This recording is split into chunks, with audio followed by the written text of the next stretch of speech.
For today's meditation, I want to talk about experience and the multiplicity of ways we can understand our experience. So for me, the primary way that I experience the world around me is through my imaginal reality. What am I imagining that I'm experiencing? What's going on there? The other way that I'm doing it is by feelings. So my feelings are really extremely important in understanding the nature of my experience. How do I feel about it? And being true to my experience is an important aspect of my meditation. So really that's what I'm circling around to discuss is how do I pick the topic of my meditations, or what is it that the structure of my meditation entails?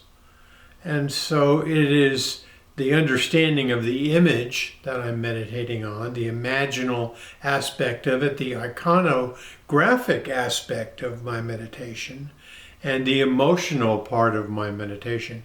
How do I feel about what I'm about to engage in? And there are other things that come along with that.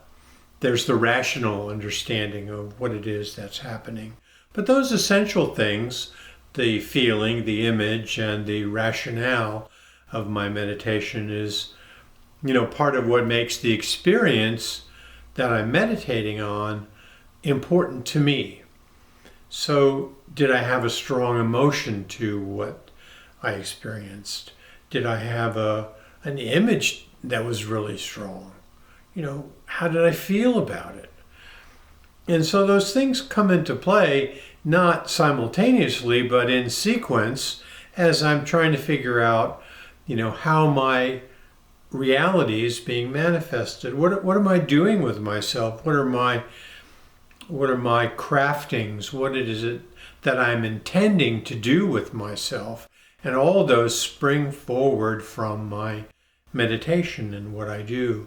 So the experiences that I have, whether they were as a young boy or in the reality of today, I think it's an important thing to kind of isolate what it is that we're meditating on, why we're meditating on it, and what is it that we're hoping to gain for it. What's our expected outcome? What are we intending?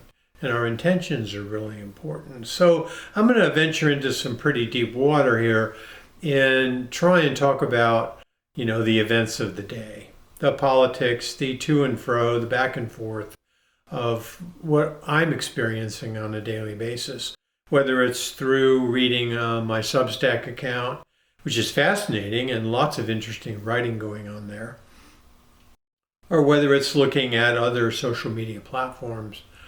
And of course, just the general input from, the radio and TV and, even though I'm not much of a TV watcher, certainly it shows itself in how other people are responding to me. And I'm thinking, gosh, there's some really pretty crazy stuff going on.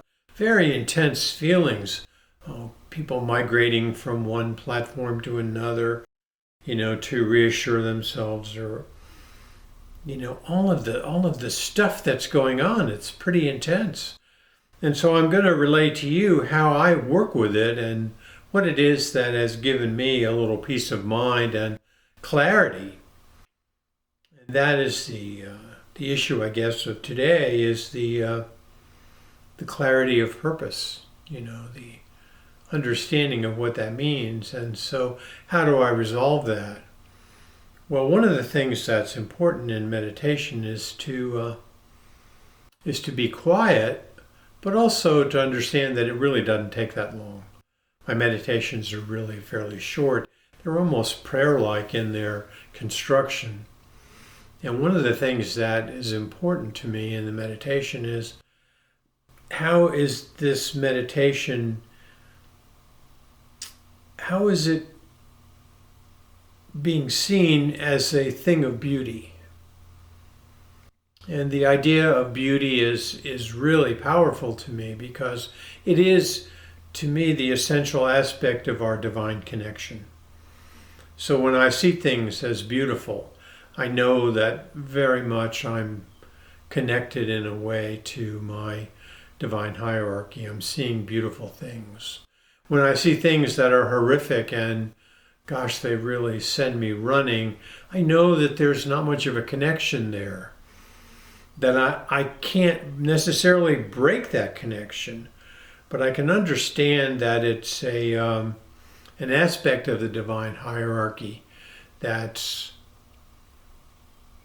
how shall I say, a part of the creative process, in that things must be destroyed to be recreated again. And that's where that terrifying aspect of beauty comes in.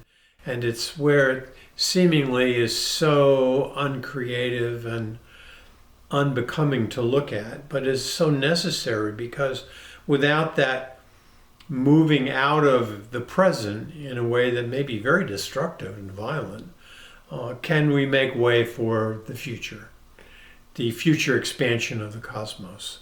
So recently we just went through a Mercury in retrograde event in the end of December, or the beginning of the December to about the middle of December, somewhere in there. And for me and my family, it was traumatic. It was really a difficult sequence of events. There were some career challenges that showed up that were very dramatic. And so there's a necessity to bring in a meditative reality to that, so that we cannot be thrown off our course because of the natural events of the cosmos. And that's what I'm saying, is these are not personal. So when the career mishap occurred, I can tell you that it was not personal in lots of ways. It wasn't to me, but a member of the family. And I think taking it as not personal is really important. Of course, assuming responsibility for behavior is important, but so much of the reality that we experience, the unfolding of the cosmos, the expansion of the cosmos, the violence of that expansion, is not personal, it has nothing to do with us. And so that makes it important to me to understand and to tell you that making it personal is really a big mistake. It's not appropriate to personalize the ongoing nature of the cosmos. It is important to be responsible for our response to it, but we didn't cause it, and it's not personal to us. We are not the mechanism by which the violence of the cosmos is unleashed, not us. So if it's not us, then what does it mean? It means that we get to participate in something so magnificent and so beyond our understanding that we can stand in awe of the beauty of that, of the contrast of the violence and the beauty of it. So it is both a wilderness experience where we are wildly terrified, basically, and also understanding that there is in that a divine purpose that's so powerful and important to connect to, not in a personal way, but in a way of, how shall I say, a co-creator, that we are part of that. I know it's a tricky word and it's been around a while and, it gets misused really wildly, but we are in fact part of that process. So in other words, the energy of humankind, the life force that is humankind, is part of the cosmic process of expansion. And it also is the cosmic process of annihilation.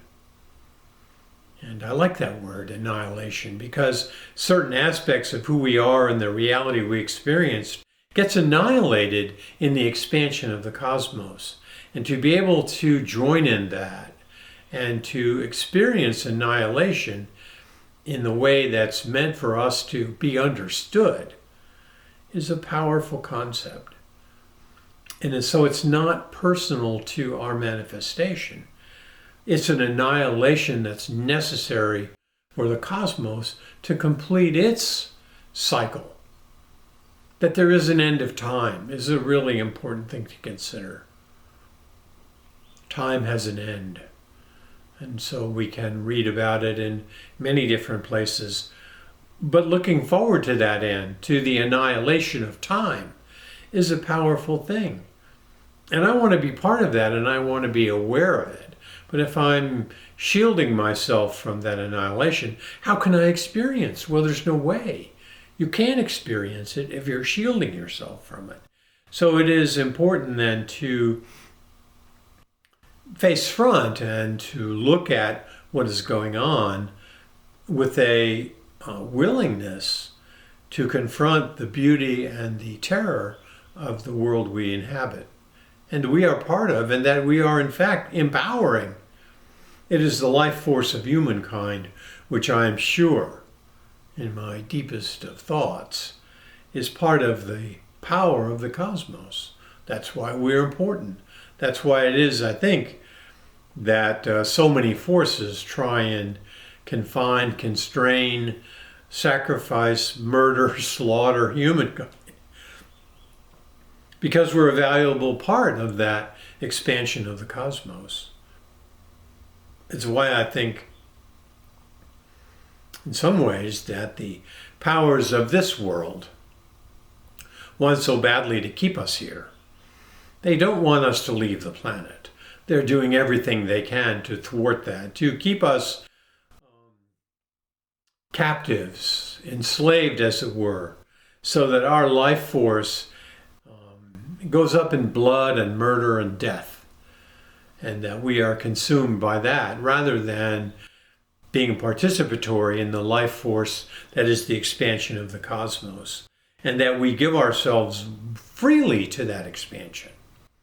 And so the powers that are here want us to be consumed by blood and death and the sacrifices they demand. And if we can extract ourselves from understanding it in that way, we can really move into a different state of being, a rising in the divine hierarchy. So another way to understand this is that our personalities get captured by the powers that be that are here.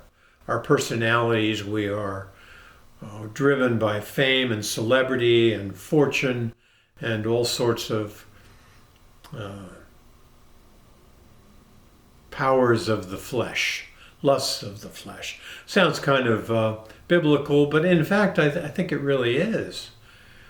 That is our personality which subsumes us and allows us to then fall into the realities of this world, the beast.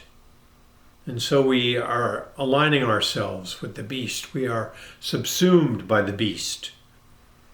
And I think the divine hierarchy is calling us to get out of our personality, to set down that personality so that it no longer has sway.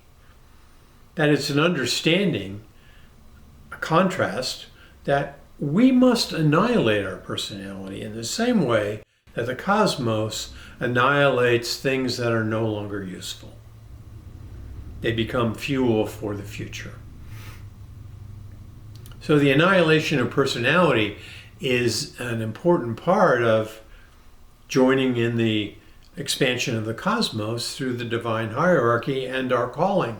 So you cannot be in two places at once. You cannot be subject to your personality, where it holds sway over you and you are empowered by it, you are afraid of it, you are afraid of being, how shall I say, ruined, as it were, by your personality. You're living in fear of that. Or you can be free, living in the wilderness that it is the divine hierarchy, knowing that there's lots going on there we don't understand, but it is where our calling is. Your calling is not enmeshed in your personality. It's just not that way. That's not my meditation. I can only see the weaknesses of my personality as it is swayed by all kinds of things. Oh, a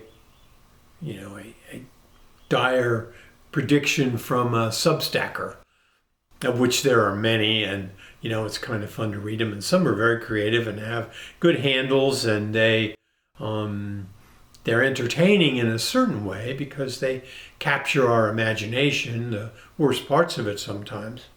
But they, in fact, then call us to our personalities. They call us to consider our personalities. And the consideration of our personality is important only as we learn how to set it aside for our calling. So your calling is not your personality. I just don't think that. So it is, in a way, the annihilation of personality that allows us to be emboldened to take up our calling, what it is that we're going to be doing. And that's a thought that I really like. And I'm not afraid of the idea of annihilation of personality. I kind of look forward to it in a way. It's a cleansing process. It is a purification. It is a divine fire which annihilates us to allow us to really fully assume our status as a being in the divine hierarchy with a job to do, a calling. That's powerful and important. So that's my meditation for today, to really begin to think of our presence and our meditations as ways to begin to engage in this process of understanding the importance of annihilation, the importance of our calling, our place in the divine hierarchy, and the great hope that is the unfolding of the divine in the cosmos as we know it.